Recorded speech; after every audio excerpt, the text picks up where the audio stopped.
My name is Vanessa Perica. I'm a composer, arranger, conductor, bandleader based in Melbourne, Australia.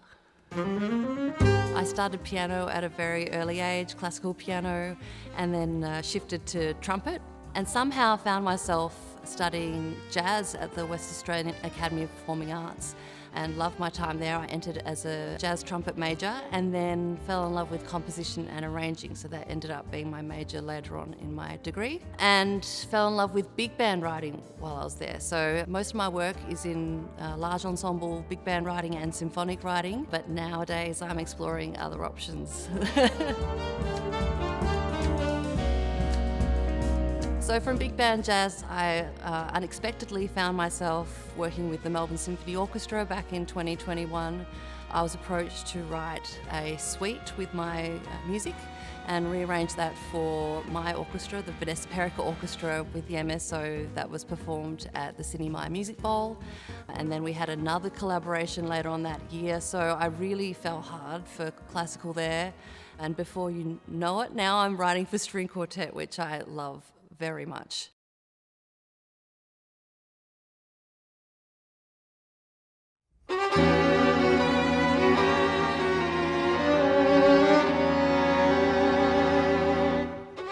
This is my first string quartet for a classical group, and it's titled No Feeling is Final. I actually borrowed that title from a Rainer Maria Rilke poem. It comes from an excerpt: "Let everything happen to you, beauty and terror. Just keep going, no feeling is final." And I thought that really encapsulated that period of my life. I thought that's a really positive spin on when life gives you a curveball on how to approach things.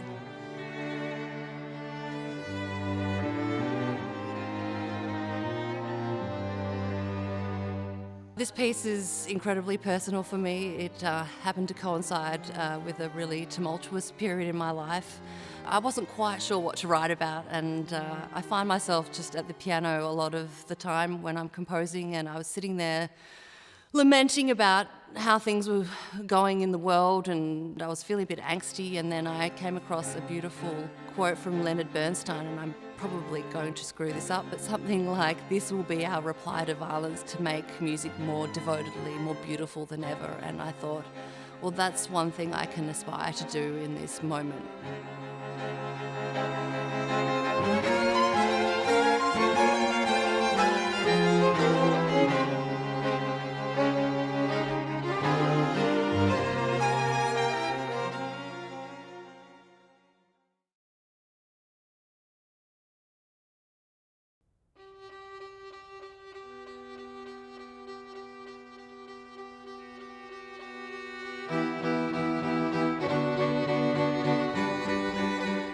So that's the opening movement. And by the time the second movement came, unexpectedly, my husband... Sorry, I get emotional as well talking about this, so it's like... it became apparent that my husband, my partner in life and music of 22 years, was going to require open heart surgery, which was quite terrifying for us both. So the second movement really documents the journey of all the testing, going in and out of hospital, and all those moments, which were really quite scary too in themselves. And then it gets to the third movement, which is quite dreamlike, and that is the day of his surgery. And the opening few bars of that is me saying goodbye to him getting wheeled down the hallway in his wheelchair, and not quite knowing if I was going to see him again. And that's an image that will stay with me forever.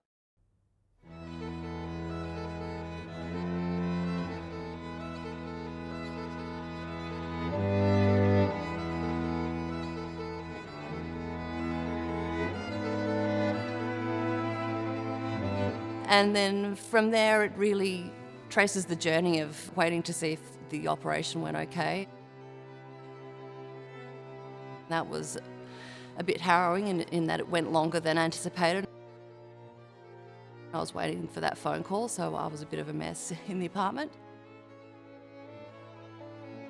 And finally I did get that call, and the surgeon said it was a success, and of course I had immense relief. And from there on I tried and portray the journey of the recovery, and naively I kind of thought that the recovery would be a straight trajectory, but it was not. It was a bit of this. But I'm pleased to report now that he's doing well.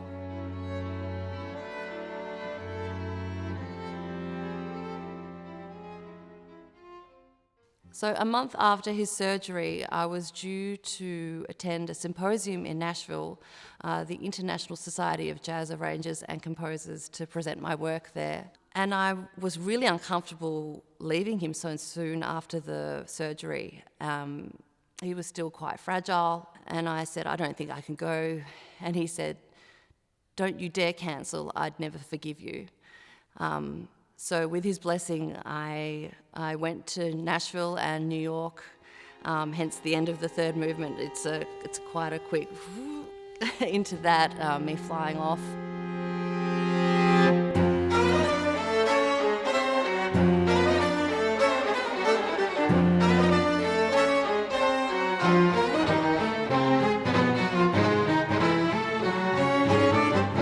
And yeah, the last movement really pays homage to my time in New York and the fast pace of the city and how inspired I was.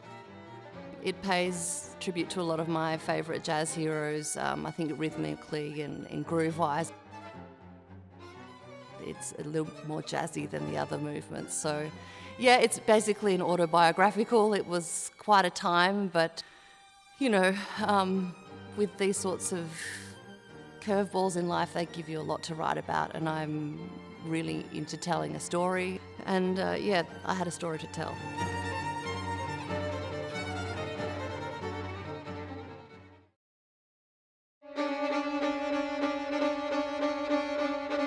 I'm not hugely into writing pieces for the sake of exhibiting technical prowess, if you will. I'm much more into exploring beauty and connecting with people's hearts, so to speak. So I spend a lot of time at the piano, sometimes bashing my head at the piano, just trying to figure out ways forward. But yeah, I find it the best way, and I dig deep. So yeah, that's my process.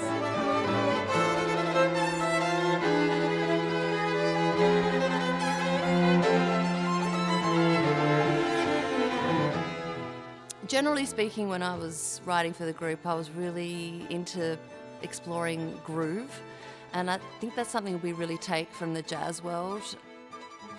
I wanted to hear them playing in the pocket, particularly in the fourth movement. I think you'll get a lot of that. They really got it. So I'm really pleased about that aspect of the piece.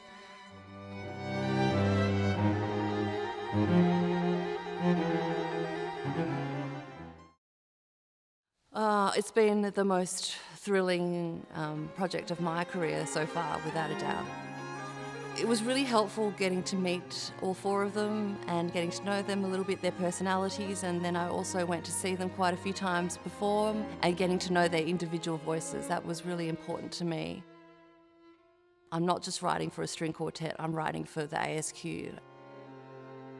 They have such individual voices, which happen to blend so amazingly together as well.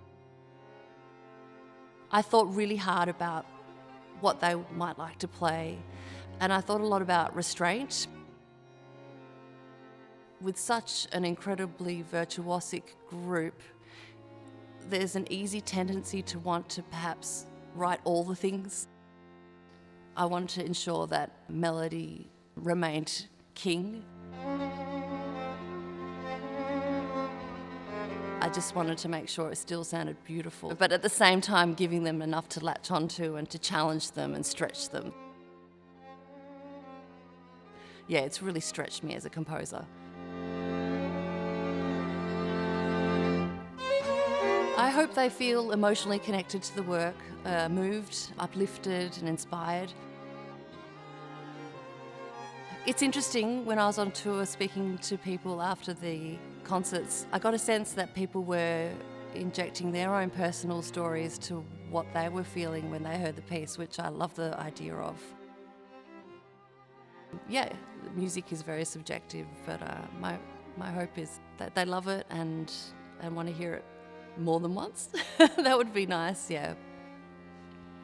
Yeah.